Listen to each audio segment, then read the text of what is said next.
Assalamualaikum warahmatullahi wabarakatuh. Waalaikumsalam warahmatullahi wabarakatuh. Alhamdulillah wassalatu wassalamu ala rasulillah la hawla wa la quwwata illa billah. Qala Allah ta'ala fi kitabihil karim, a'udzu billahi minasyaitonir rajim. Nabbi ibadi anallahu ghafurur rahim wa anna azabi huwal adzabul alim. Shadaqallahul azim. Yang sama-sama kita hormati dan kita muliakan Ketua DKM dan seluruh jajarannya, pada Pak Ade, kepada Bapak-Bapak dan sekalian yang menjadi pengurus di DKM Masjid Darul Muslimin. Juga yang sama-sama kita hormati Pak Wahyu sebagai seksi ibadah, seperti ibadah. Bapak-Bapak dan sekalian yang dirahmati oleh Allah Subhanahu wa taala, alhamdulillah pada malam hari ini kita masih diberi kesehatan, masih diberi banyak karunia oleh Allah Subhanahu wa taala. Salah satu nikmat yang patut kita syukuri adalah nikmat iman, nikmat Islam, nikmat sehat, dan juga nikmat sempat. Sehingga pada malam hari ini dengan dorongan iman kita bisa bersama-sama untuk menunaikan salah satu kewajiban dari Allah Subhanahu wa taala, yaitu menunaikan sholat Isya berjamaah. Kemudian dilanjut dengan thalabul ilm. Mudah-mudahan dua ibadah ini adalah dicatat oleh Allah Subhanahu wa taala sebagai tanda dan wujud syukur kita terhadap nikmat yang sudah Allah berikan kepada kita semuanya. Amin. Dengan diterimanya ibadah kita, mudah-mudahan seluruh dosa dan kesalahan kita, baik yang disengaja maupun yang tidak disengaja, semuanya diampuni oleh Allah Subhanahu wa taala. Amin. Dengan diampuninya dosa-dosa kita, mudah-mudahan kita akan dimudahkan langkah hidup kita, dan mudah-mudahan kita akan diberi keselamatan oleh Allah Subhanahu wa taala dari dunia sampai akhirat. Amin. Bapak dan sekalian yang dirahmati Allah Subhanahu wa taala, malam ini saya diberi tema oleh Pak Wahyu ya sebagai sesi ibadah tentang menata keseimbangan ya, antara perasaan khauf, perasaan rasa takut, dan roja ya, yaitu pengharapan kepada Allah Subhanahu wa taala. Kemudian subtemanya adalah bagaimana tip dan strateginya ya agar memunculkan rasa takut sama Allah Subhanahu wa taala, tapi di samping itu juga muncul juga rasa harap terhadap rahmat Allah Subhanahu wa taala. Bapak Ibu sekalian yang dirahmati Allah Subhanahu wa taala, insyaallah tema kita ini saya ngambil rujukannya dari kitabnya Al-Imam Al-Ghazali ya. Saya ambil dari Mukhtasar Ihya Ulumuddin ya, karangan Imam Ghazali tentang Babul Khauf war Roja, tentang bab rasa takut dan rasa berharap kepada Allah Subhanahu wa taala. Di dalam muqaddimahnya beliau mengatakan begini, bahwa salah satu tanda ya, salah satu tanda keimanan kita kepada Allah Subhanahu wa taala itu adanya rasa takut dan rasa harap. Soalnya kata beliau, salah satu tanda keimanan kepada Allah Subhanahu wa taala itu adanya rasa takut dan rasa berharap. Dan dua ini harus seimbang, Pak. Dua ini harus seimbang. Kalau orang itu lebih dominan rasa takutnya, dia akan menjadi orang yang berputus asa. Kenapa? Karena dia tidak punya harapan itu. Yang ada takut aja bawahnya itu. Lama-lama menjadi orang yang berputus asa. Tapi juga sebaliknya, kalau yang dominan itu adalah berharap itu, rasa harap mulu, kata Imam Ghazali, maka yang akan lahir adalah apa? Sembrono hidupnya. Gampangaken kata orang Cirebon itu. semuanya dianggap remeh gitu. Tenang aja lah, Allah Maha Pengampun, maksiat juga nggak apa-apa gitu kan? Kenapa? Karena yang diharapkan hanya apa? Hanya ampunan Allah Subhanahu wa Ta'ala. Nah, oleh karena itu, dua ini kata Imam Ghazali itu harus balance, ya, harus seimbang nih antara rasa takut dengan rasa berharap. Bahkan kemudian beliau membuat sebuah perumpamaan, membuat ibarat, kita semua ini adalah sedang terbang menghadap Allah Subhanahu wa Ta'ala. Kita sedang berlayar, ya, untuk menghadap Allah Subhanahu wa Ta'ala. Kalau kemudian kita ingin selamat, maka apa? Kuncinya adalah al-khauf war roja. Ya, rasa takut dan rasa berharap. Kenapa? Karena dalam rangka untuk menggapai kecintaan Allah Subhanahu wa Ta'ala. Kita ingin mendapatkan apresiasi dari Allah Subhanahu wa Ta'ala. Maka dua ini mutlak harus ada. Saya ingin membuat sebuah perumpamaan juga. Nih, kira-kira nih, kalau kemudian kita bekerja dan kita punya atasan, kira-kira agar kita mendapatkan apresiasi dari atasan kita, kira-kira apa yang harus kita lakukan? Bisa dengan baik. Apa? Kita punya apa? Punya harapan itu kan, agar kita diacungin jempol gitu, agar kita diangkat apa nih itu? Jabatannya. Tapi kan nggak cukup, kita hanya terus berharap, tapi juga harus dibarengi dengan apa? Dengan khauf. Nah, dengan adanya roja ini kita akan bekerja maksimal. Kenapa? Karena kita punya harapan agar jabatan kita dinaikkan, agar kita mendapatkan apresiasi dari atasan kita. Tapi nggak cukup, kita juga harus apa? Harus dibarengi dengan khauf, rasa khawatir, takut. Ketika kita ada rasa takut, rasa khawatir dengan atasan kita, apa yang kita lakukan? Maka kita harus berhati-hati. Kalau ngomongnya ditata, kalau bertindak, tindakannya jangan sampai membuat atasan kita murka dan marah, betul kan? Jadi kalau kemudian kita terus bekerja, tapi kemudian kita tadi melanggar apa yang menjadi ketentuan atasan kita, pimpinan kita, kalau ngomong seenaknya, bertindak seenaknya, kira-kira nih dapatnya apa yang paling dia diharapkan? Nggak akan. Ya. Makanya dua ini harus balance gitu. Jadi makanya yang dimaksud dengan al-khauf war roja di sini, kata Imam Al-Ghazali, saya bacakan aja Pak ya. Fa inna Allah Ta'ala fataha li'ibadihi babain azimain. Sesungguhnya Allah telah membuka, ya, dua pintu yang sangat besar untuk para hambanya. Yuwassilani ilan najati wal falah. Yang dua bab itu akan menghantarkan ilan najati wal falah, kepada keselamatan wan falah dan kesuksesan. Jadi kalau kemudian kita ingin selamat dan kita ingin mendapatkan kesuksesan nanti di akhirat, maka kuncinya ini dua. Apa itu kata beliau? Babul khaufi min iqabihi, yaitu pintu takut terhadap siksaan Allah Subhanahu wa Ta'ala. Wa babir roja, dan bab mengharap fi rahmatihi, terhadap rahmat Allah Subhanahu wa Ta'ala. Makanya tadi di awal saya bacakan sebuah ayat, dan Allah itu selalu membuat keseimbangan itu di dalam semua hal, ya, di dalam semua hal, termasuk di dalamnya ketika kita berdoa. Jadi kita berdoa itu jangan terus berharap apa? Doa kita dikabulkan oleh Allah Subhanahu wa Ta'ala. Tapi juga harus diimbangi dengan apa? Rasa khawatir. Makanya Allah Subhanahu wa Ta'ala berfirman, "Wala tufsidu fil ardi ba'da islahiha wad'uuhu khaufan wa tama'a." Wad'uuhu khaufan wa tama'a. Berdoalah kepadanya. Berdoalah kepada Allah dengan apa nih?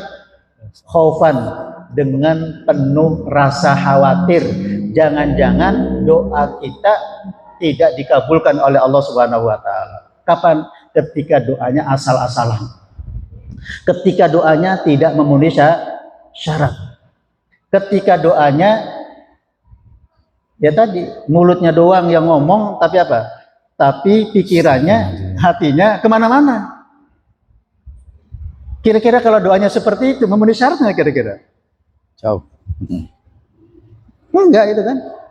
Makanya ketika kita khawatir doa kita tidak dikabulkan, maka apanya nih? Maka konsekuensinya, maka turunannya kita akan serius itu Pak berdoa. Syarat-syaratnya dipenuhi. Ketika berdoa kita memuji Allah Subhanahu wa taala dulu. Ketika kita berdoa kemudian apa? Kemudian membaca salawat kepada Rasulullah Sallallahu Alaihi Wasallam. Ketika berdoa kita konsentrasi penuh. Ketika berdoa kita menghadap kiblat. Semua syarat-syarat untuk dikabulkannya doa itu kita penuhi. Termasuk di dalamnya suara yang kita keluarkan untuk berdoa ini dipastikan itu bersumber dari energi yang halal. Ya. Jadi kalau kemudian kita berdoa, tapi suara yang kita keluar ini energinya dari makanan yang haram, maka kata Rasulullah SAW dalam hadis Arba'in Nawawi jelasin itu kan, ada orang berdoa, Pak. Dia sudah rambutnya awut-awutan, kemudian dia tangannya menengadahkan ke langit, bisa jadi sampai menangis-nangis gitu. Tapi kata Rasulullah, nggak mungkin dia dikabulkan doanya. Kenapa? Karena makanannya dari makanan yang haram, wa mashrubuhu haram, wa malbasuhu haram. Makanannya dari makanan yang haram, minumannya dari minuman yang haram, padahal itu akan menjadi sumber tenaga kita untuk berdoa gitu. Dipakainya juga kata Rasulullah, pakaian yang dibeli dari barang haram. Makanya Rasul mengatakan, fa'anna yustajabalah, mana mungkin doanya akan dikabulkan. Nah, oleh karena itu rasa takut untuk tidak dikabulkannya doa itu akhirnya apa? Tadi diimbangi dengan berusaha semaksimal mungkin agar apa? Agar syarat-syarat dikabulkannya doa kita penuhi. Itu kan? Nah, tapi di samping dibarengi dengan khaufan, tapi harus ada wa tama'an. Ada Pak? Dibarengi dengan penuh harapan. Kenapa penuh harapan? Karena ada hadis juga, ada ayat juga mengatakan ud'uni astajib lakum. Berdoalah kepadaku, pasti akan aku kabulkan. Ya kan? Dan juga ada hadis Rasulullah Sallallahu Alaihi Wasallam, berdoalah kepada Allah dengan penuh keyakinan gitu. Ud'allaha wa antum muqinun bil ijabah. Berdoalah kepada Allah yang dibarengi dengan apa? Dengan rasa yakin bahwa doa kita pasti dikabulkan. Kapan? Setelah syarat-syaratnya terpenuhi. Maka dua ini harus ada, Pak. Tapi kalau kemudian pincang, yang ada hanya harap aja gitu, nggak dibarengi dengan rasa takut, ya tadi akhirnya doa itu asal-asalan gitu. Doanya nggak serius, syarat-syaratnya tidak terpenuhi. Gitu Pak ya. Bapak dan sekalian yang dirahmati Allah Subhanahu wa taala. Kemudian di dalam ayat yang lain Allah katakan begini. Nabbi ibadi. Ya Rasulullah, coba ceritakan pada hamba-hambaku itu. Apa ceritanya? Anni anal ghafurur rahim. Sampaikan kepada hamba-hambaku, anni anal ghafurur rahim, sesungguhnya saya adalah Maha Pengampun lagi Maha Penyayang. Agar hambaku penuh dengan harap. Tapi kemudian kalimat berikutnya Allah katakan, Nabbi ibadi anal ghafurur rahim wa anna adzabi huwal adzabul alim. Tapi ceritakan juga kepada hambaku bahwa azabku adalah sangat pedih. Berarti ini balance kan kira-kira ini? Tawazun, balance Pak, seimbang gitu kan.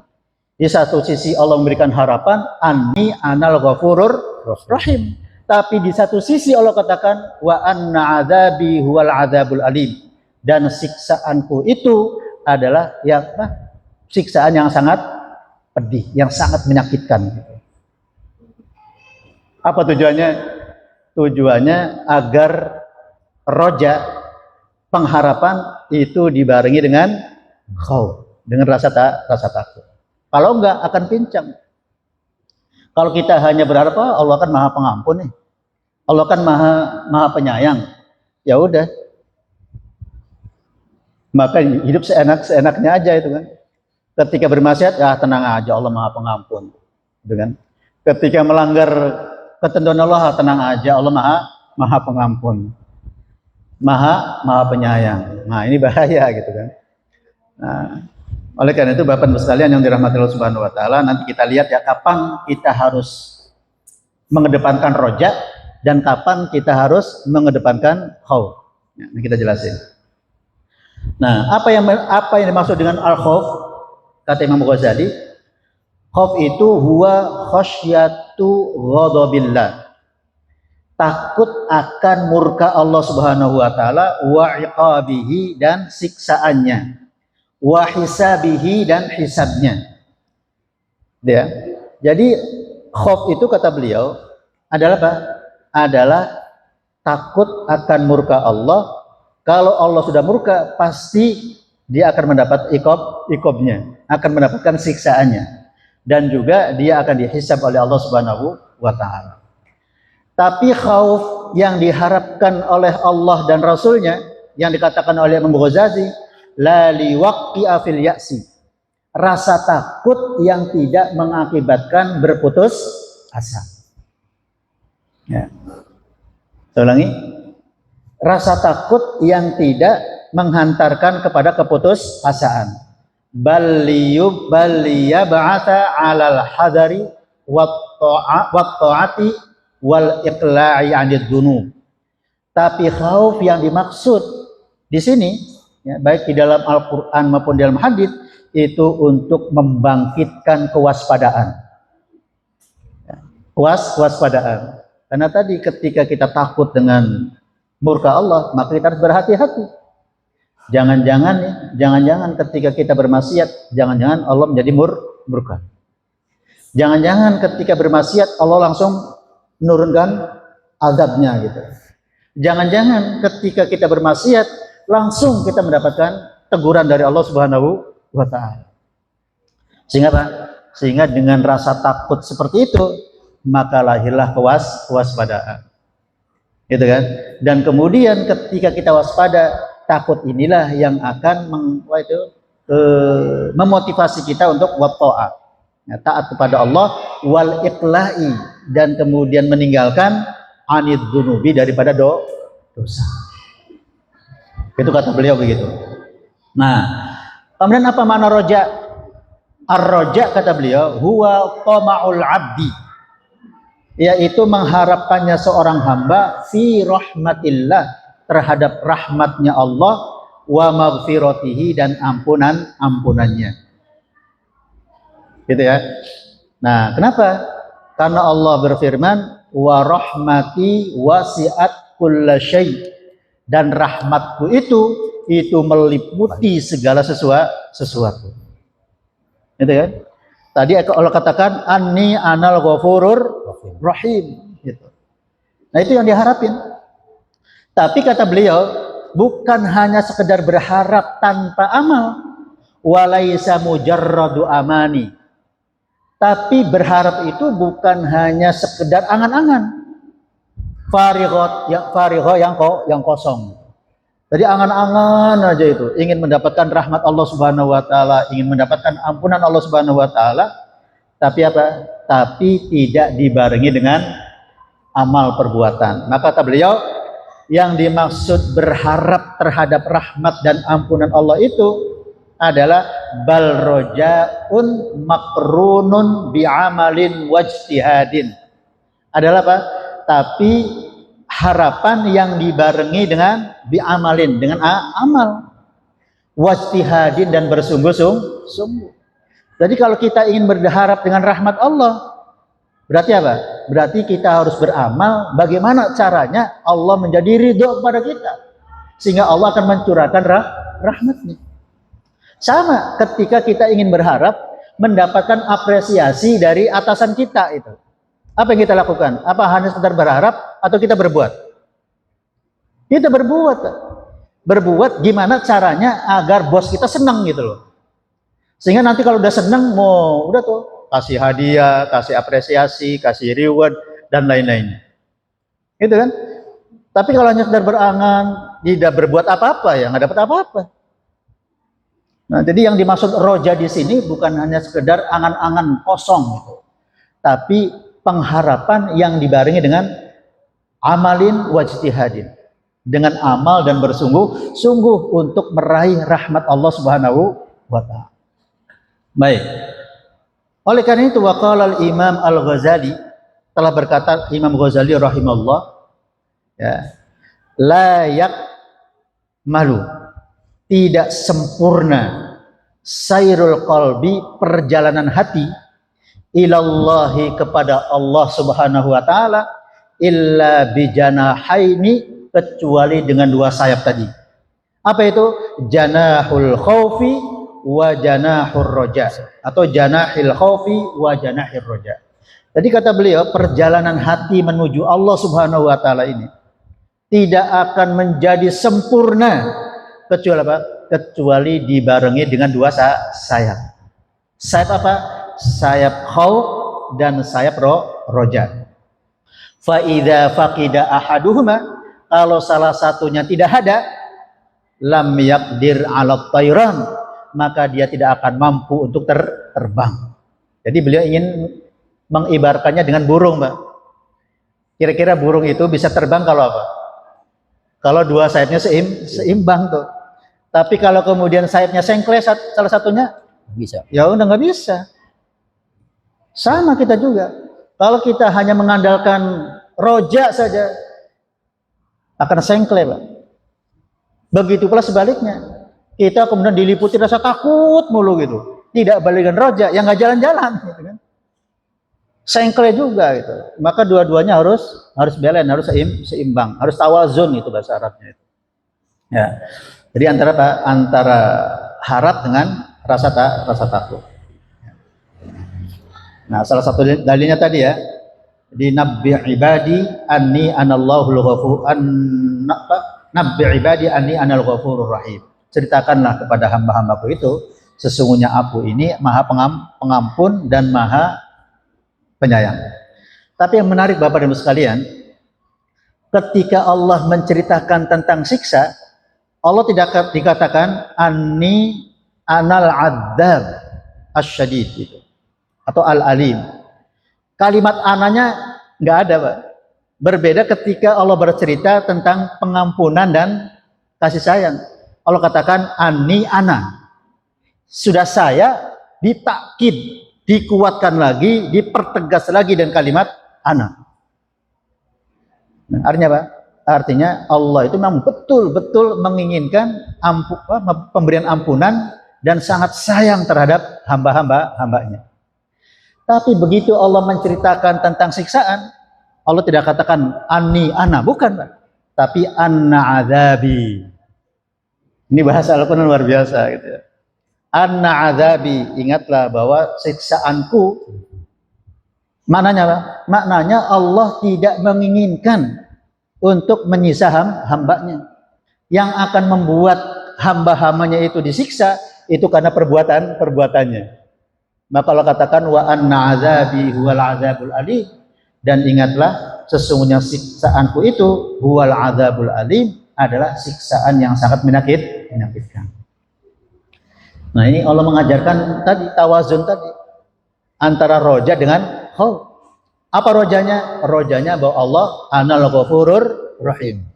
Apa kemudian menanamkan khaufnya?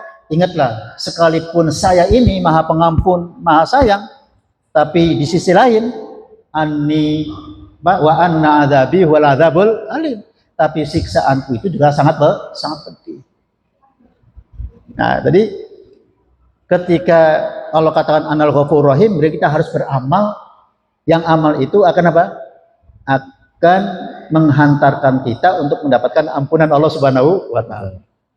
Amal itu yang akan mendapatkan rahimnya Allah Subhanahu wa taala. Sehingga Pak, ketika dia yakin bahwa azab Allah sangat pedih, maka kemudian dia menghindar. Dia berupaya semaksimal mungkin agar tidak melakukan perbuatan yang perbuatan itu adalah mendorong kepada siksaan Allah Subhanahu wa taala. Bapak dan sekalian yang dirahmati Allah Subhanahu wa taala, masih banyak Pak ya dalam ayat tadi, yad'una rabbahum khaufan wa tama'an. Yang mereka berdoa kepada Rabb mereka itu khaufan wa tama'an, dengan penuh rasa takut dan penuh rasa harap. Itu balance juga ya, tawazun. Ya. Dalam hadis dijelaskan juga nih ya, tentang apa? Tentang bagaimana Rasulullah mengajarkan kepada kita agar kita tawazun tadi itu, antara rasa takut dan rasa khauf. Ya. Seperti ana inda dhanni 'abdi bi. Sesungguhnya saya mah tergantung ya sangkaan hambaku saja. Wa ana ma'ahu haitsu yadhkuruni. Dan saya bersama dengan orang-orang yang apa? Ya, orang yang berzikir selalu ingat kepadaku. Wallahi, kata beliau, ya kata Rasulullah menceritakan hadis qudsi, wallahi, demi Allah, lallahu afrahu bi taubati 'abdihi min ahadikum yajidu dhallatahu bil falat. Kata beliau, demi Allah, Allah itu sangat-sangat gembira, sangat senang banget itu bi taubati 'abdihi, dengan taubatnya seorang hamba, min ahadikum, daripada seseorang di antara kalian, yajidu dhallatahu, dia menemukan sesuatu yang hilang, bil falati, di mana ini? Di tengah-tengah padang pasir. Coba kita bayangkan Pak, kalau kemudian kita kehilangan HP, kemudian ketemu, senang nggak kira-kira? Senang. Wah, senangnya luar biasa. Kita kehilangan uang 1 miliar itu, tiba-tiba uang bisa kembali lagi itu, senang nggak kira-kira? Senang. Wah, senang Pak. Nah, senangnya kita untuk mendapatkan kembali sesuatu yang hilang, itu nggak ada apa-apanya Pak. Kalau dibandingkan dengan apa nih? Melihat hambanya sudah jauh dari Allah Subhanahu wa taala, kemudian dia kembali tuh, taubat kepada Allah, balik mendekat kepada Allah Subhanahu wa taala. Allah udah senang banget. Udah langsung dirangkul oleh Allah Subhanahu wa taala itu kan. Nah, oleh karena itu dalam ayat yang lain Allah katakan, ya ibadiyalladzina asrafu la taqnatu mir rahmatillah. Wahai hamba-hambaku yang sudah melampaui batas. Melampaui batas itu kan dua korupsinya udah nggak ketulungan lah kira-kira. Kalau nakalnya sudah nggak ketulungan itu kan. Kalau apalagi kalau berbuat maksiat sudah tidak ada tandingannya gitu. Tapi tetap Allah katakan, ya ibadiyalladzina asrafu la taqnatu mir rahmatillah. Jangan berputus asa dari rahmat Allah Subhanahu wa taala. Itu kan? Sebanyak apapun, segede apapun dosa, kalau kemudian dia mendekat pada Allah bertobat, selesai udah.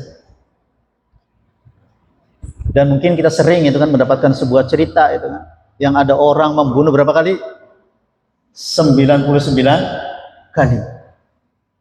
Tapi ketika kemudian dia minta fatwa ya, dan kemudian tidak pas ya mendapatkan guru, sehingga apa? Sehingga kemudian dia menjadi orang putus asa gitu. Padahal kita nggak boleh tuh, la taqnatu mir rahmatillah.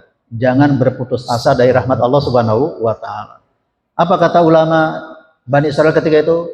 Waduh, nggak mungkin tuh. Udah dosa membunuh 99 orang, nggak mungkin akan apa? Akan diampuni. Akhirnya apa? Ya udah kalau begitu digenepin aja tuh. Langsung aja ditusuk tuh si ulama itu kan. Kenapa? Karena dia tidak memberikan harapan.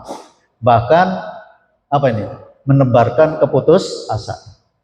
Nah, setelah membunuh 100 orang, kemudian dia minta fatwa lagi itu kepada ulama yang bijak gitu. Nah, dikasih harapan tuh. Jangankan membunuh 100 orang, kalaupun lebih, asal kamu mau bertaubat, mendekat kepada Allah Subhanahu wa taala, pasti Allah akan ampuni. Tapi caranya, kamu jangan tetap tinggal di kampung itu. Kamu harus hijrah. Ya, pindah ke tempat yang lebih baik, yang akan mendukung taubat kamu. Bener tuh diikutin tuh fatwanya, pesannya. belum nyampe kepada tempat yang dia tuju, di tengah jalan dia apa? Dia mati, Pak. Malaikat bingung itu. Ini orang ini harus diapain nih? Ini kan dosanya sudah tadi itu udah luar biasa, membunuh 100 orang, tapi dia punya keinginan untuk bertaubat, minta ampun kepada Allah Subhanahu wa Ta'ala. Maka berdiskusilah dua malaikat ya. Akhirnya apa?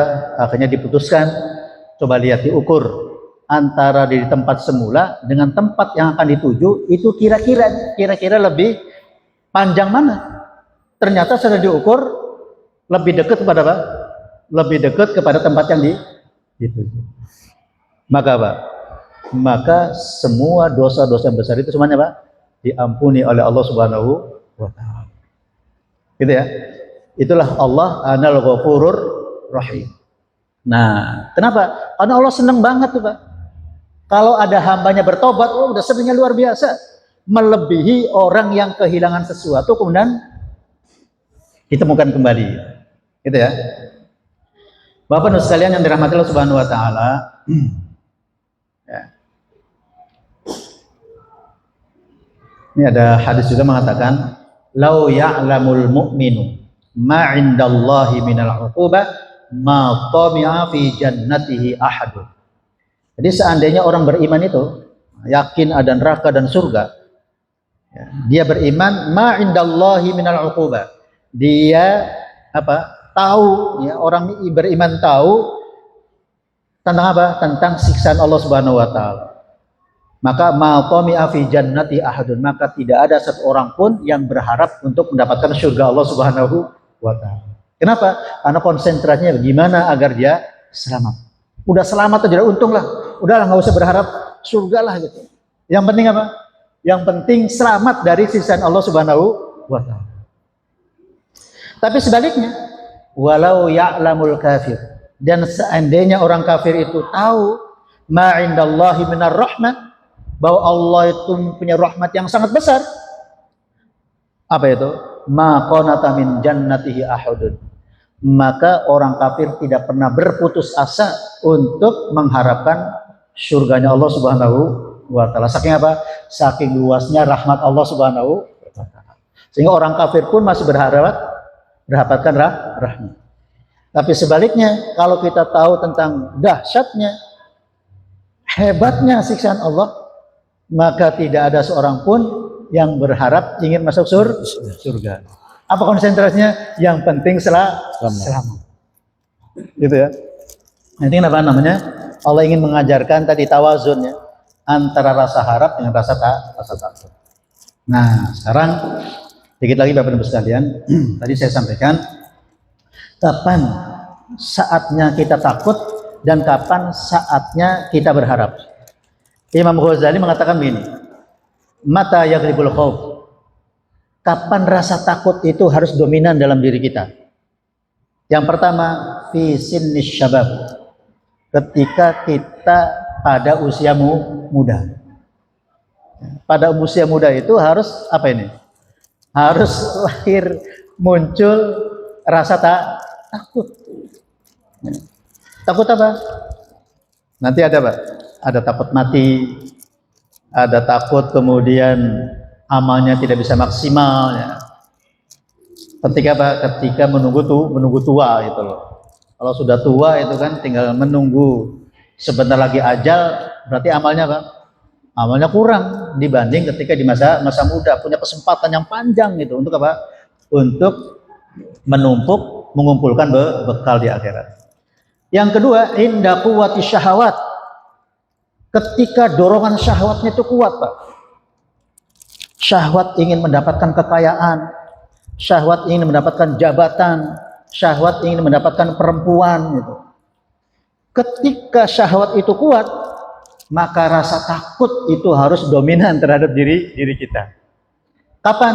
Ketika syahwat ingin mendapatkan jabatan, maka ada rem. Boleh jabatan kita raih, tapi jangan sampai dengan cara yang tidak benar. Kenapa? Ingat terhadap ancaman Allah Subhanahu wa Ta'ala.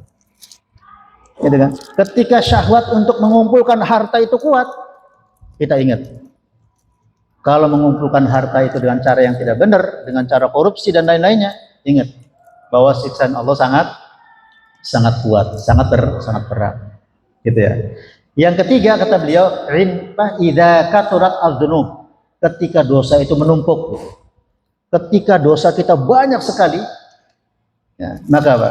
Maka harus dilahirkan rasa takut. Biar apa? Biar menghentikan dosanya. Kalau kemudian kita banyak berbuat dosa nih, kalau tiba-tiba mati gimana? Kalau kemudian kita belum bertobat tiba-tiba mati gimana? Nah, rasa takut yang begitu itu harus lahir. Kapan? Ketika kita sadar bahwa kita banyak dosa. Sehingga nanti apa? Kita segera bertobat kepada Allah Subhanahu wa taala. Nah, kata beliau nih, kata Imam Ghazali, fi hadhil ahwal, dalam kondisi itu, dalam kondisi kita masih muda, dalam kondisi kuatnya syahwat, ya dorongan syahwat, dalam kondisi banyak dosa, atau inda syu'uri bil amni min makrillah. Yang keempat adalah ketika kita merasa aman dari makar Allah Subhanahu wa taala. Gitu ya. Jadi jangan kemudian kita lagi dikasih kesehatan gitu kan. Bisa jadi Allah itu dalam rangka istidraj.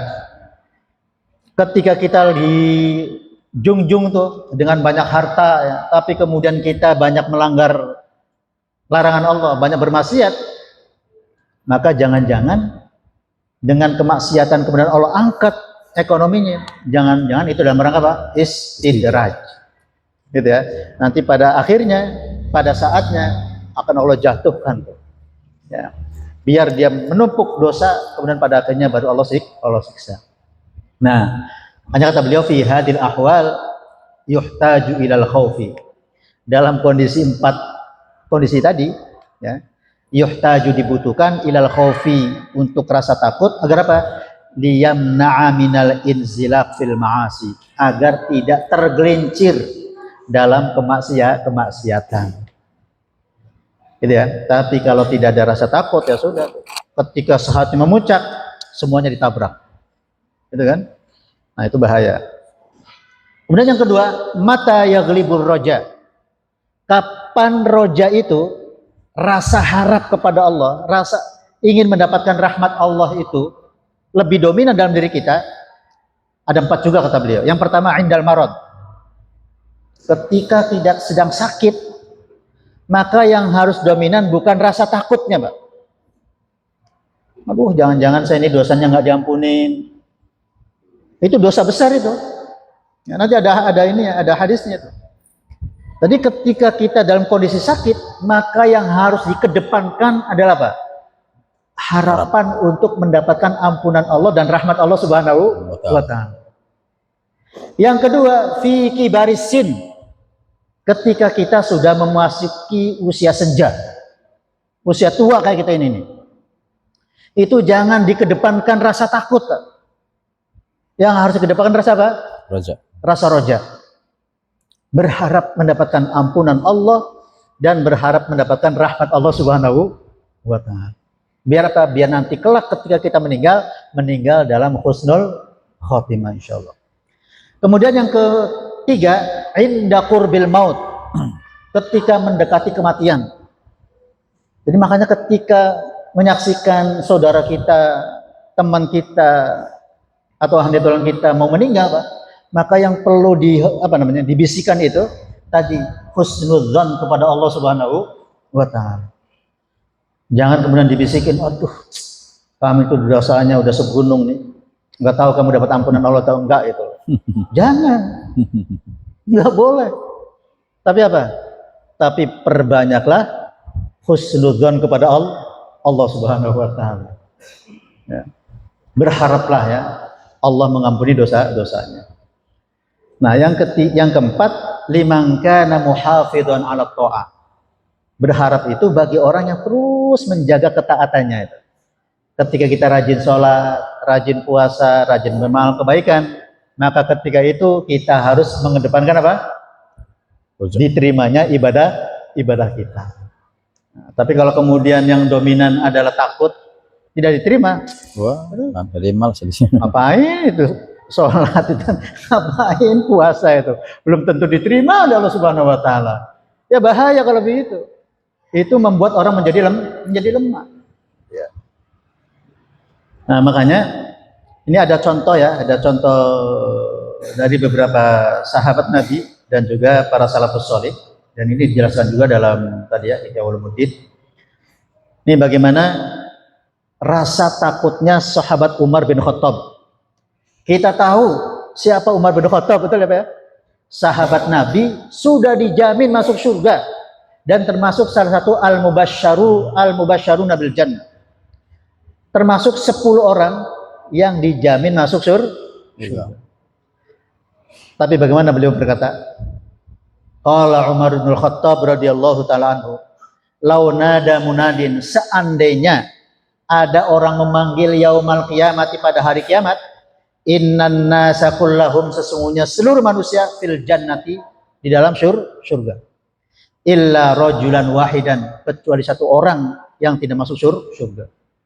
Apa kata Umar? La khasyitu an akuna ana. Jangan-jangan yang satu orang itu siapa? Saya. Betul Pak ya? Padahal itu Pak, sahabat yang sudah dijamin masuk surga. Kira-kira kita gimana tuh? Sudah ada jaminan belum? Belum. Kalau belum ada jaminan, ngapain kemudian kita berleha-leha, kemudian menganggap remeh terhadap amal soleh yang akan menjadi bekal kelak kita di akhirat. Gitu ya. Wa qala al-Hasanul Basri, dan berkata Imam Hasan Al-Basri rahimahullah, al-mu'minu la yazalu khaifan hatta yadkhulal jannah. Jadi orang beriman itu tidak boleh tuh Pak, berhenti rasa takutnya sampai dia dipastikan masuk surga. Jadi selama belum masuk surga, kita perlu apa? Perlu khawatir, jangan-jangan kita tidak bisa masuk surga. Maka dengan cara seperti itu, maka kita akan termotivasi untuk terus beramal soleh dan terus berupaya menghindari dari dosa-dosa itu. Agar apa? Agar kelak di kemudian hari kita akan masuk ke dalam surga Allah Subhanahu wa taala. Itu contoh ya, 2 contoh bagaimana para sahabat dan para tabi'in, para tabi'in, Hasan Al-Basri seorang tabi'in, bagaimana mereka menumbuhkan rasa takut ya terhadap siksaan Allah Subhanahu wa taala, takut untuk tidak masuk surga. Nah, contoh roja, contoh yang terus berharap gitu ya. Seperti yang dikatakan oleh Ibnu Mas'ud. Kata Ibnu Mas'ud, seorang sahabat Nabi, "Inna akbaradz dzunub," sesungguhnya dosa yang paling besar, ayyaqulal abdu, ada seorang hamba mengatakan, la yaghfirallahu li, enggak mungkin Allah akan mengampuni saya. Coba ini. Jadi kalau kemudian kita sampai punya keyakinan karena kita banyak dosa, kemudian kita nggak yakin dengan janji Allah, anni anal ghafurur rahim, bahwa saya ini, kata Allah, adalah maha pengampun, maha sayang. Kemudian dia nggak yakin itu, nggak bakalan Allah akan mengampuni dosa saya. Itu kata Ibnu Mas'ud, itu merupakan dosa yang paling besar. Kenapa? Karena dia suudzon kepada Allah Subhanahu wa taala. Kenapa? Karena dia tidak percaya dengan janji Allah Subhanahu wa taala. Nah, wa qala Sufyan Ats-Tsauri, telah berkata Sufyan Ats-Tsauri, ya, seorang ulama besar ya. Inni la arju ay yaghfirallahu li dzunuban law fusimat 'alan nasi la halaku. Tapi saya tetap berharap bahwa Allah mengampuni dosa-dosaku. Padahal dosaku itu kalau dibagi kepada semua manusia, maka manusia akan hancur dengan dosa saya gitu. Artinya mananya apa itu? Itu ulama besar yang jarang bermaksiat kepada Allah, yang banyak taatnya kepada Allah Subhanahu wa taala. Kalau dia banyak dosa, tetap dia pasti berharap kepada Allah agar semua dosa-dosanya diampuni oleh Allah Subhanahu wa taala, sekalipun dosanya banyak. Gitu ya. Nah, Bapak sekalian yang dirahmati Allah Subhanahu wa taala, terakhir karena temanya bagaimana tips strategi agar rasa khauf dan rasa roja itu adalah subur di dalam hati kita. Gimana tuh tipsnya? Imam Ghazali telah memberikan tipsnya. Yang pertama, agar kita mempunyai rasa takut kepada Allah Subhanahu wa taala. Yang pertama, tadzakkurul mauti wal akhirah. Banyak ingat mati wal akhirah dan akhirat. Ya. Saya ulangi, harus banyak apa Pak? Ingat mati dan ingat akhirat. Kalau sudah mati kita tidak akan kembali. Kalau sudah masuk akhirat, akhirat bukan lagi tempat kita beramal, tapi tempat untuk menerima balas. Kalau kemudian amal kita tidak cukup, gimana nasib kita nanti di akhirat? Kehidupan yang tidak ada ujungnya, kehidupan yang selama-lamanya. Kalau dunia sakit masih ada batasnya, Pak. Betul ya? Tapi kalau akhirat sudah. Sakit tidak ada batasnya dan tidak ada ujungnya dan tidak ada istirahatnya gitu. Sama sekali nggak ada. Bisa ngebayangin nggak? Sepanjang hayatnya yang tidak ada ujung, dia merasakan sakit dari siksaan Allah Subhanahu wa taala itu. Nah, itu harus diingetin terus. Biar apa? Biar rasa takut itu akan menjadi subur gitu ya. Kemudian yang kedua, tadabbur ayatil wa'id. Kita banyak mentadaburi ayat-ayat yang terkait dengan ancaman Allah Subhanahu wa taala. Ayat-ayat yang menggambarkan tentang dahsyatnya dan menyakitkannya siksaan akhirat. Kita ambil contoh, Pak. Dalam Al-Qur'an dikatakan begini. Salah satu siksaan yang sangat-sangat menyakitkan itu, kullama nadijat juluduhum baddalnahum juludan ghairaha liyadzuqul adzab. Ketika orang itu mendapatkan siksaan Allah nanti di akhirat, ketika kulit itu sudah matang, kullama nadijat juluduhum baddalnahum juludan ghairaha, akan diganti dengan kulit yang baru. Apa tujuannya? Liyadzuqul adzab, agar mereka tetap terus merasakan sakitnya siksaan api neraka. Karena yang merasakan sakit panas itu ada kulit. Ketika kulitnya sudah matang, diganti dengan kulit yang baru terus, dan itu tidak ada hentinya. Bisa kebayang? Yang kedua, bagaimana dahsyatnya itu siksaan api neraka itu. Salah satunya ketika orang masuk api yang sangat panas, kemudian dia lapar, yang dikasih apa Pak? Yang dikasih adalah buah zakum. Inna syajarataz zakum ta'amul atim. Ingatlah bahwa buah zakum, makanan zakum itu ta'amul atim, itu makanan orang yang banyak dosa. Ketika dimakan pohon zakum itu, kal mughli yaghli fil butun, maka pohon zakum yang sudah dimakan itu, maka dia mendidih seperti mendidihnya air yang sangat panas. Bisa kegambar? Ketika dia kehausan, apa minumannya dalam Al-Quran? Dia yang dia minum adalah nanah dan darahnya para penghuni api neraka. Ketika orang itu dibakar biasanya, atau orang luka terbakar, biasanya keluar apa Pak? Keluar cairan, keluar nanah bercampur dengan darah. Itulah minumannya para penghuni api neraka.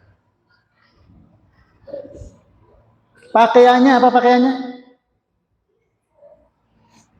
Dalam Al-Quran dikatakan itu kan, hadzani khasmani ikhtasamu fi rabbihim falladzina kafaru qutti'at lahum thiyabum min nar. Itu pakaiannya itu Pak. Pakaiannya itu adalah dirajut dari benang, yang benang itu terbuat dari api. Ketika itu dipakai, yusharu bihi ma fi butunihim wal julud. Ketika dipakai, itu semua yang ada di perut ambrol, rontok gitu. Wal julud, dan juga kulit-kulitnya semua. Bisa kebayang kira-kira siksaan seperti itu? Yusharu bihi ma fi butunin wal julud walahum maqami'u min hadid. Sudah perutnya terburai, kemudian kulit-kulitnya ambrol, itu kemudian ditarik gitu Pak, diseret gitu, kayak binatang. Diapain itu?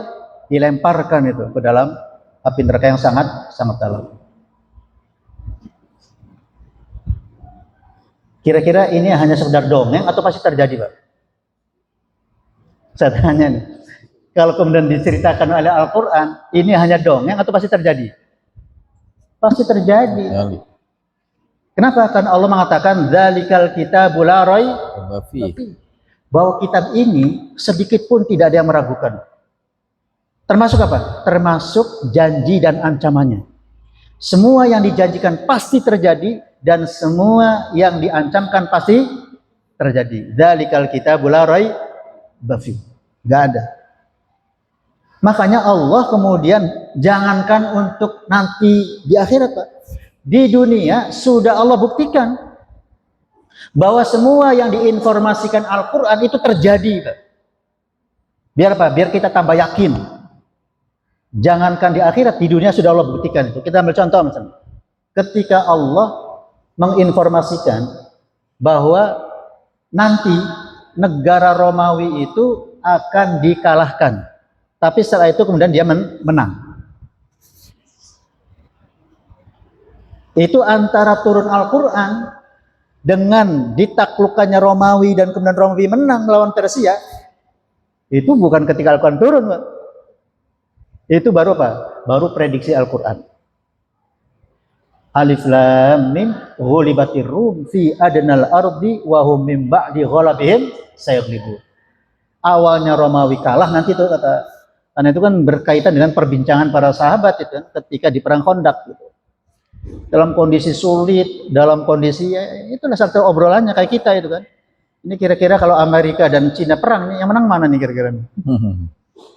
Mana yang menang Pak kira-kira? Itulah satu obrolannya itu kan.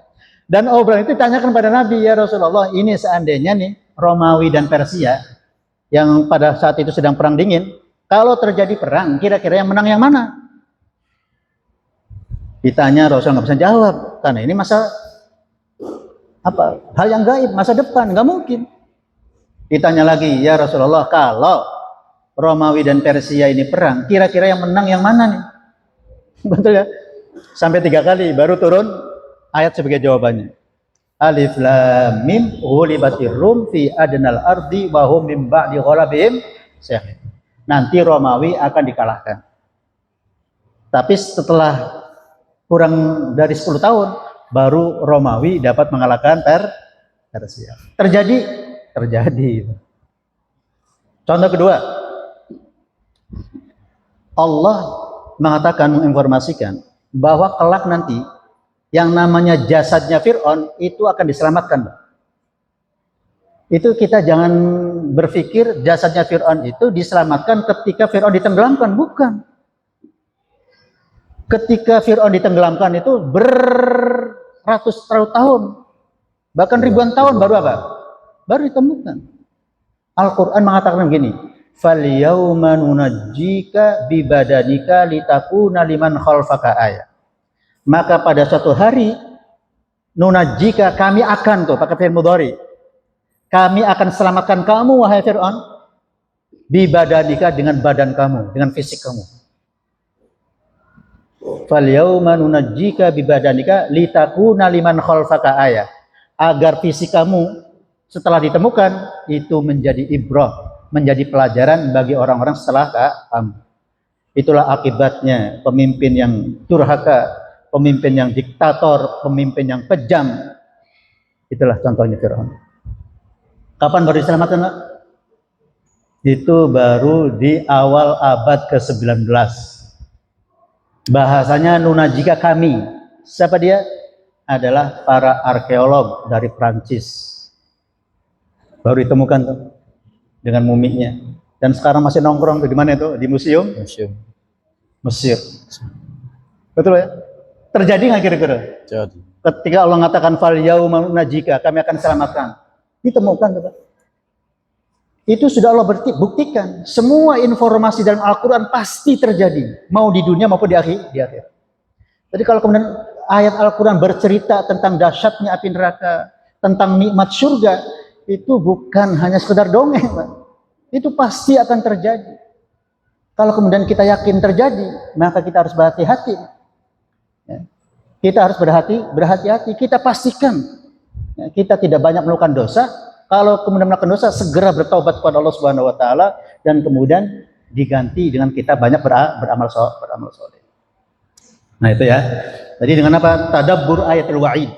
Strateginya itu dengan banyak mentadaburi ayat-ayat yang terkait dengan ancaman Allah Subhanahu wa taala. Agar apa? Agar muncul rasa takut gitu. Kemudian yang ketiga, an-nadhru ila taqsiri nafsi. Apa itu? Menyadari, memandang terhadap apa taksir itu ya, kekurangan dari diri kita ini. Oh, ternyata saya itu banyak kurang gitu kan. Makanya kalau di malam hari yang dianjurkan oleh Rasulullah, sebelum kita tidur kita muhasabah. Nah, kita muhasabah. Untuk apa nih? Untuk menghitung amalan kita itu kan. Kira-kira dari mulai kita bangun tidur sampai kita mau tidur kembali, dihitung nih.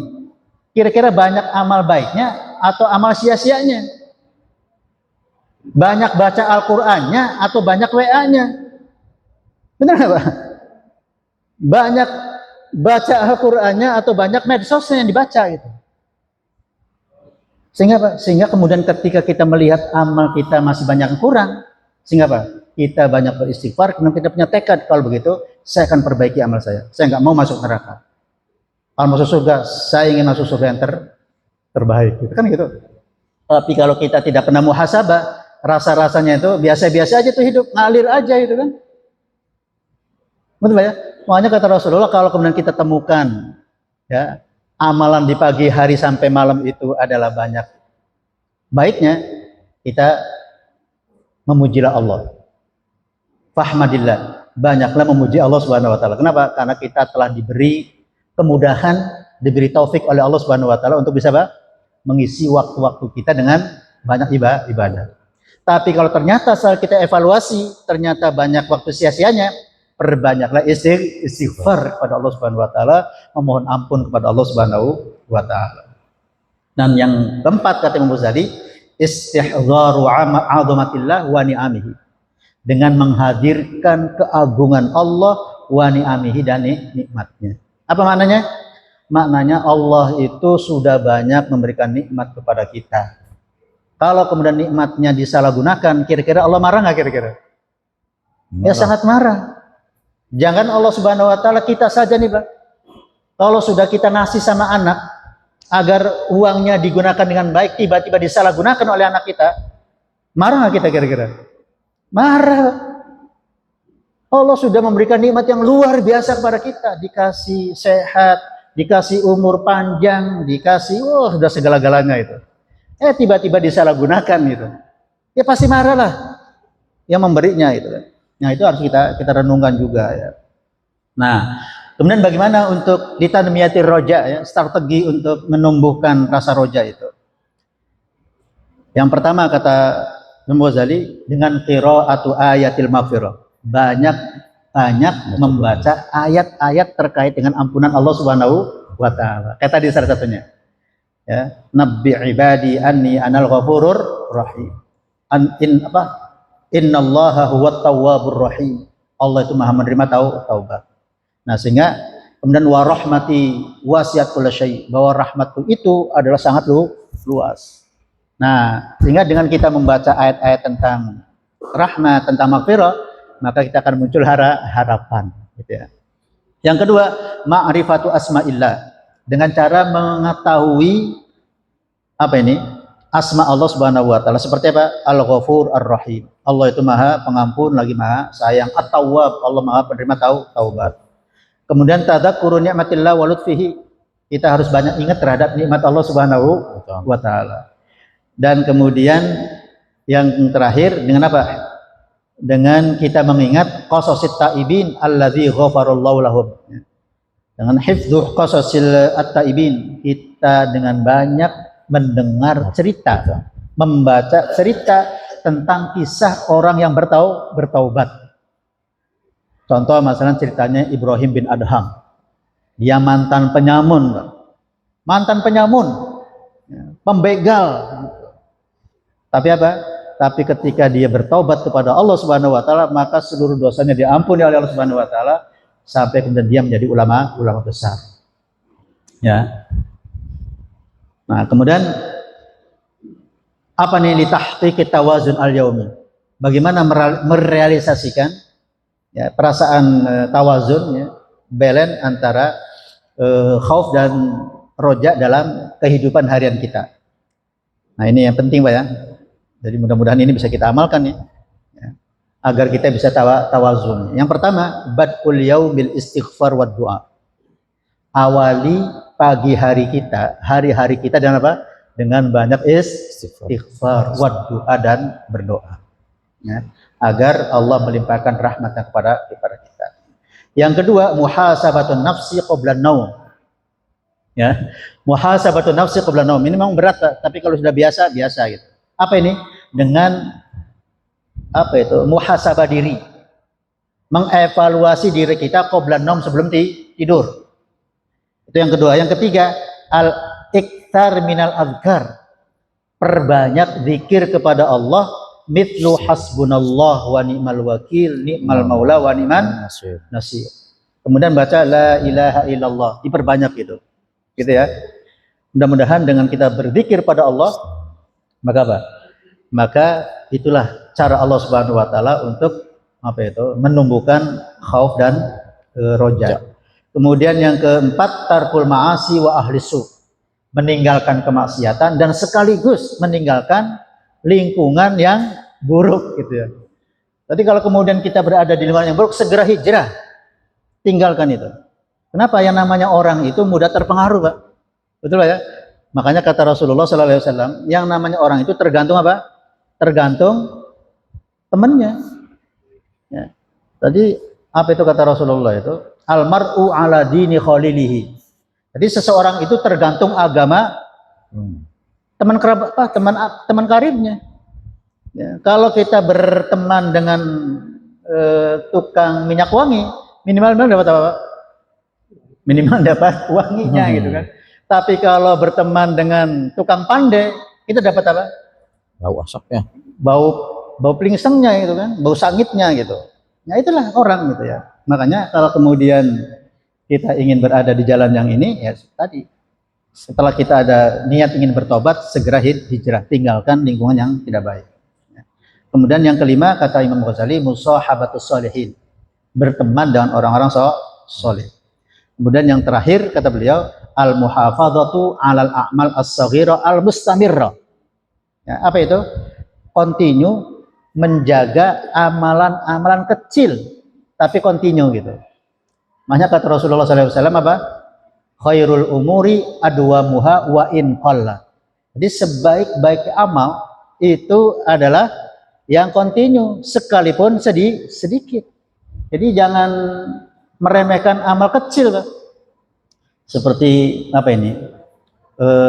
Mengambil sampah di jalan, ada paku diambil, ada beling diambil, itu kan? Atau kemudian kita membiasakan tadi baca sholawat, baca hasbunallah, baca la ilaha illallah, baca istighfar, ringan, tapi terus kita lakukan gitu. Nah, dengan cara seperti itu, mudah-mudahan itulah cara Allah akan apa? Akan menumbuhkan rasa khauf dan rasa rojaknya itu. Nah, makanya kata beliau, al khaufu bila rojain, rasa takut tanpa dibarengi dengan rasa harap, yaksun, dia akan menjadi orang yang berputus asa. Tapi sebaliknya, ar-roja'u bila khaufin, dia berharap tapi tanpa dibarengi dengan rasa takut, ghaflatun wa ghurur, dia akan tertipu. Nah, al-imanul kamil, kata beliau, iman yang sempurna itu jam'uhuma ma'an, yaitu berkumpulnya dua tadi, khauf dan roja. Mudah-mudahan kita semua ya diberi kekuatan oleh Allah Subhanahu wa taala, kemudian ditumbuhkan ya oleh Allah Subhanahu wa taala rasa khauf dan rojanya, sehingga kita akan selamat baik di dunia maupun di akhirat. Tidak akan terjerumus ya dalam kenistaan dunia, dan insya Allah dengan khauf dan roja kita juga akan selamat kelak sampai bertemu dengan Allah Subhanahu wa taala dan dimasukkan ke dalam surganya bersama dengan baginda Rasulullah sallallahu alaihi wasallam. Baik, itu saja yang disampaikan. Aqulu qouli hadza wa astaghfirullah wa lakum. Assalamualaikum warahmatullahi wabarakatuh. Assalamualaikum warahmatullahi wabarakatuh. Terima kasih sudah menyampaikan materi tentang khauf dan roja. Ada yang bertanya kepada Pak Ijan, Pak Bogor, Pak Assalamualaikum warahmatullahi wabarakatuh. Assalamualaikum. Dalam salah satu hadisnya Rasulullah bersabda, seseorang telah melakukan sholat selama 60 tahun, tetapi satu pun amalan sholatnya tidak ada yang diterima. Boleh jadi dia sempurna dalam melakukan rukunya, tetapi dia tidak menyempurnakan sujudnya. Apa makna sabda tersebut? Assalamualaikum warahmatullahi wabarakatuh.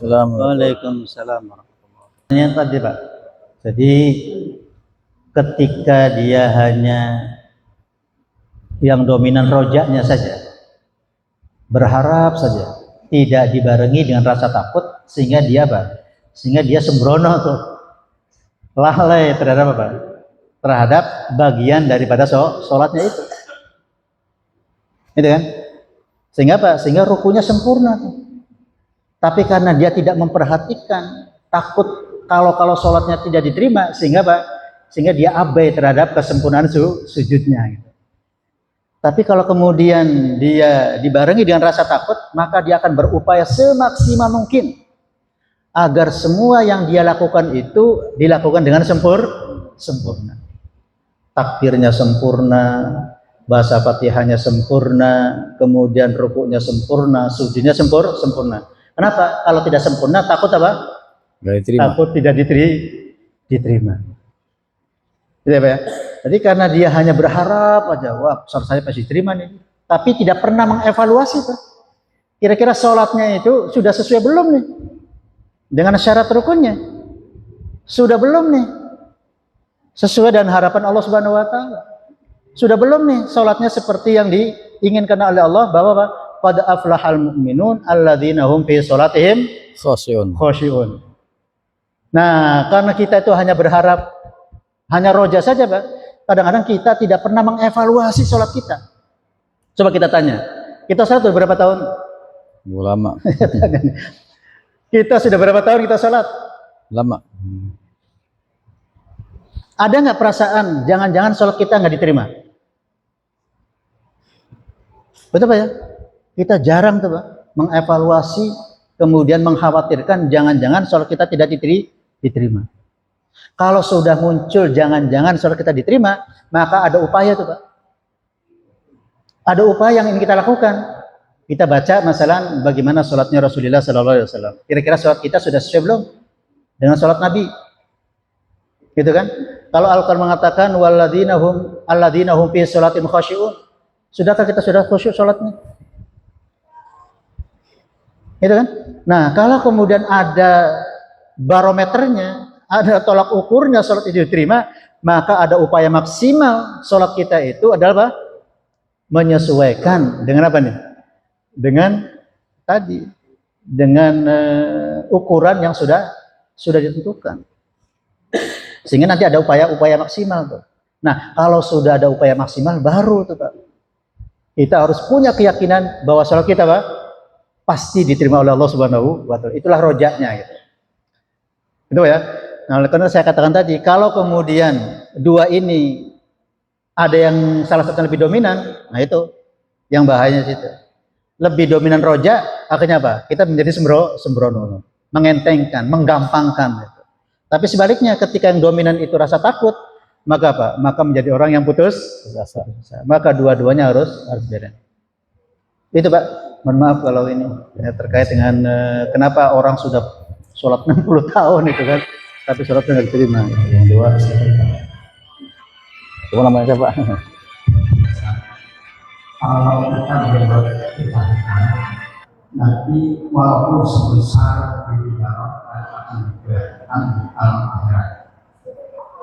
Dan kalau kita berbuat salah, bentar kalau masih ngisi pengajian. Ya.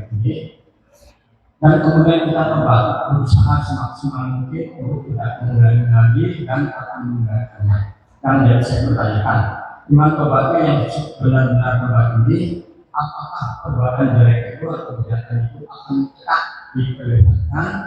Kemudian kalau Allah akan memasukkan orang tersebut ke dalam surga, apakah makin dulu dimasukkan dulu ke neraka, nanti dimasukkan ke surga? Terima kasih.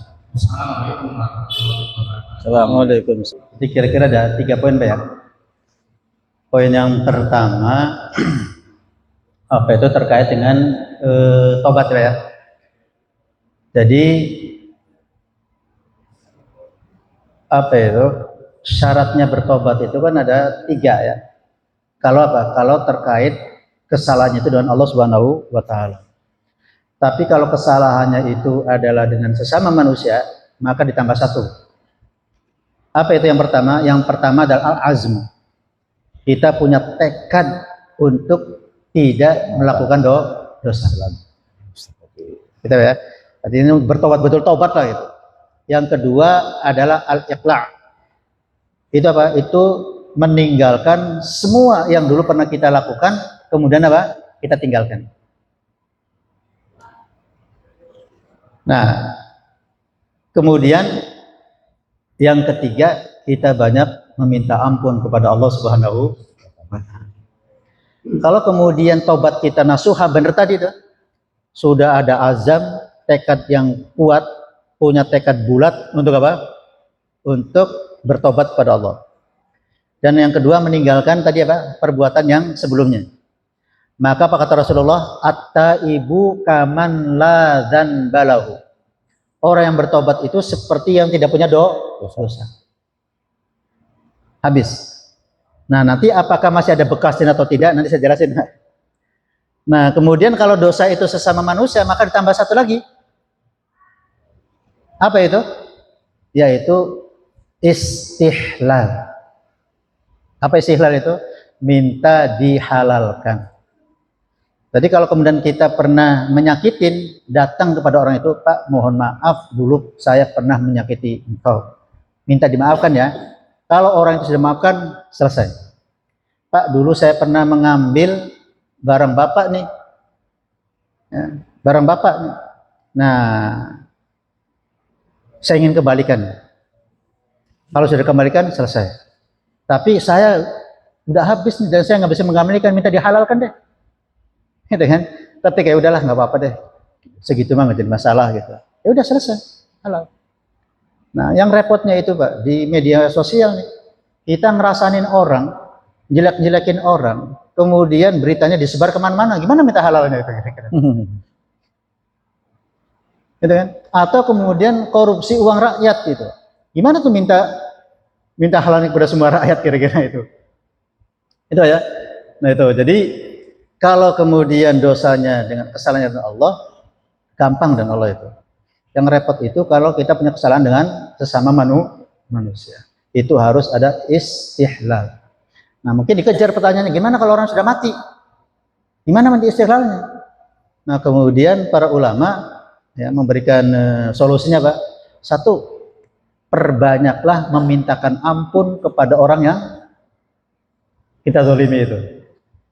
Agar diampuni dosa-dosanya. Yang kedua, kalau kemudian itu bentuk kezalimannya itu mengambil kekayaan dia, harta dia, maka kemudian kita bayar untuk kita sedekahkan yang pahalanya buat siapa? Buat orang yang meninggal itu. Kalau tidak ya tadi sudah kita banyak istighfar, mudah-mudahan Allah ampuni dan mudah-mudahan Allah juga nanti kelak di akhirat si yang kita zalimi mudah-mudahan apa? Mau memaafkan kita. Itu ya. Nah, itu yang pertama. Yang kedua, apakah dosa yang kita perbuat itu masih ada bekasnya atau tidak? Dalam Al-Qur'an bahasanya 2, Pak. Coba kita dalam akhir surat Al-Baqarah itu. Wa'fu anna waghfir lana. Yang kita minta itu yang pertama nih yang paling tinggi nih, Pak. Wa'fu anna. Wa'fu itu artinya wamhu, dihapus, Pak. Ya. Jadi afa menurut bahasa artinya maha, dihapus. Jadi kita minta dosa-dosa kita itu plus dengan catatannya diapain? Dihapus. Jadi kalau dihapus, kira-kira masih ada bekasnya nggak? Nggak ada. Nggak ada, orang udah dihapus. Tapi kalau kemudian tidak diwa'fu anna, yang kedua mintanya apa? Waghfir lana. Dari kalimat ghafaro. Ghafaro itu adalah bahasa Arab. Bahasa Indonesia. Maknanya adalah sataro. Apa artinya sataro? Ditutup. Tutup. Ditip X. Itu kan makanya kemudian ghafaro itu kemudian dijadikan bahasa Inggris tuh Pak. Menjadi cover gitu ya. Cover. Cover itu artinya apa? Tutup. Tutup. Betul ya? Nah, jadi ada dosa itu yang cuma ditutup aja, ditip X aja itu. Berarti bekasnya masih ada nggak kira-kira? Masih. Masih ada gitu. Berarti oh kamu tuh dulu pernah berbuat dosa nih. Ini buktinya mak ditip X nih dosanya gitu. Nah, tadi yang kita minta apa nih? Tapi dua-duanya bermanfaat buat kita. Tapi yang kita minta itu apa? Wa'fu'an. Kita minta agar dosa kita itu dihapus. Catatannya dihapus. Kalau ada rekamannya dihapus itu, di-delete semua itu. Gitu ya. Tapi kalau enggak ya udah waghfir lana. Udah ditutup aja lah nggak apa-apa gitu. Gitu ya. Nah, itu jadi pertanyaan apakah masih ada atau tidak.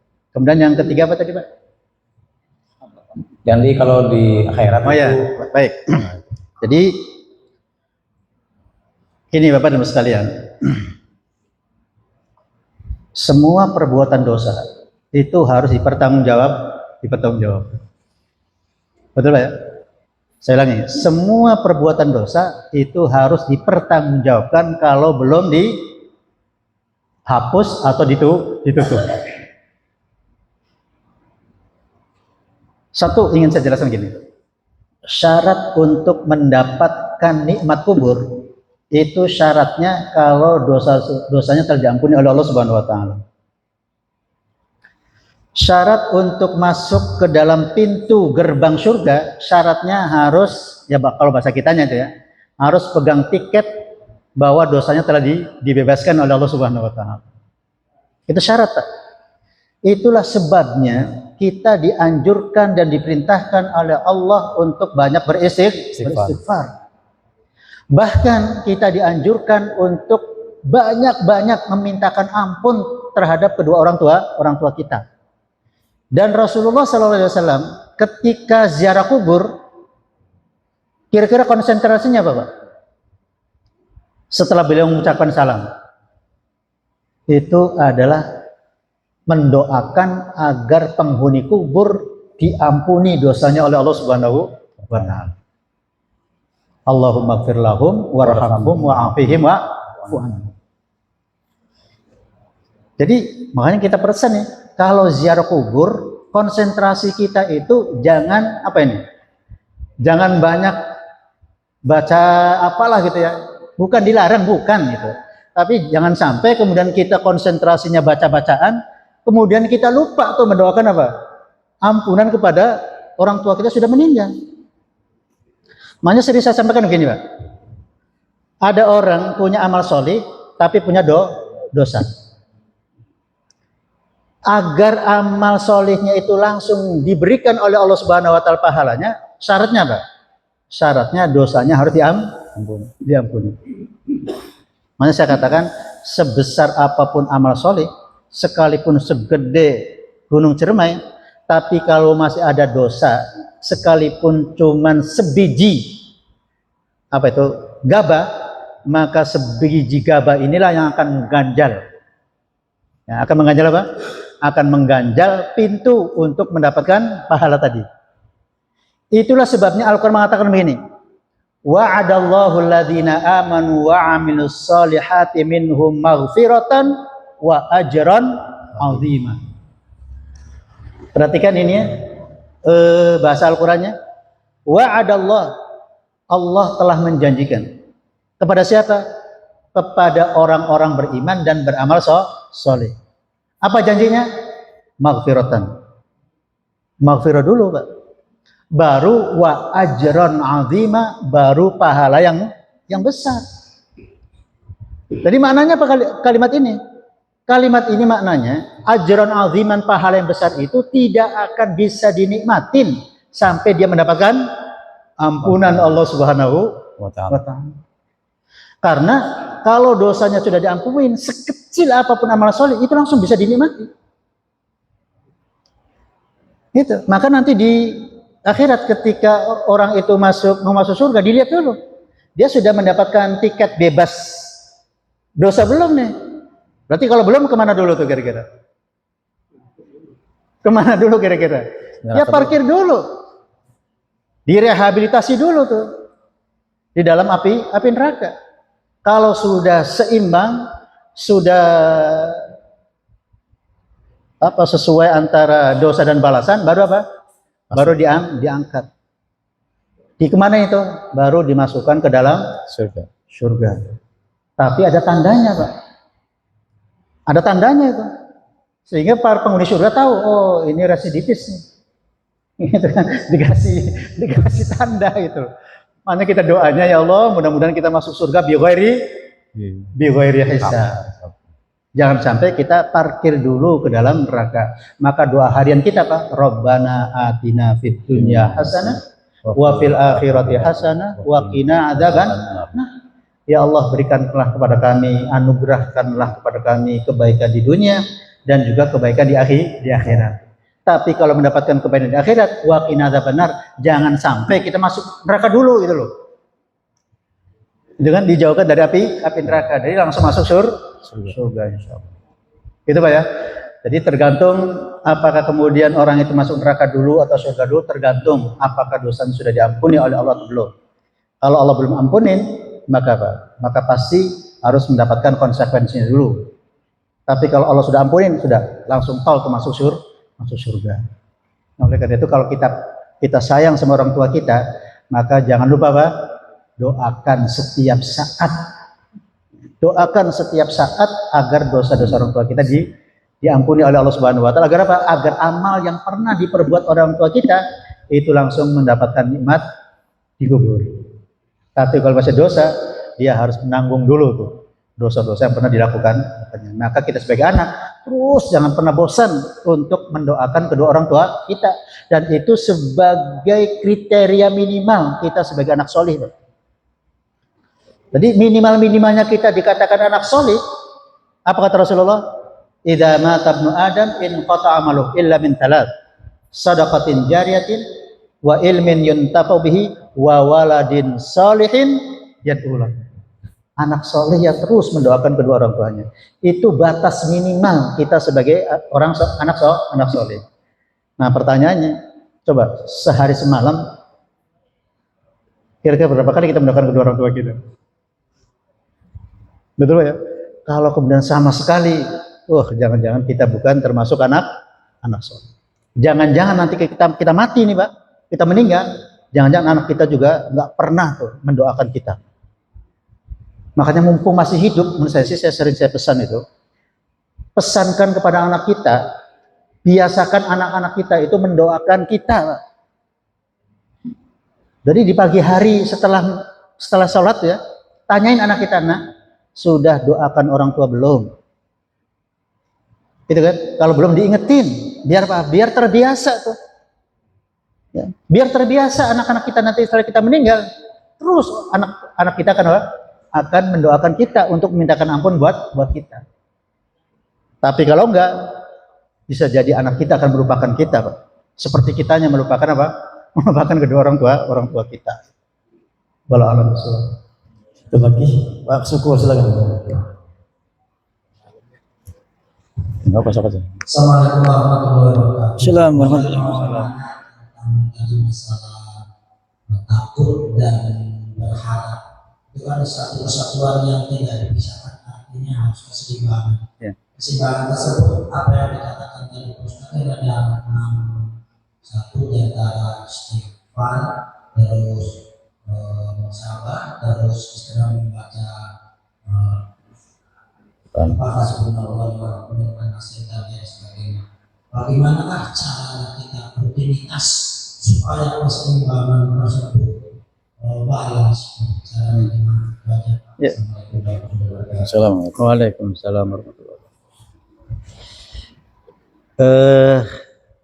Tadi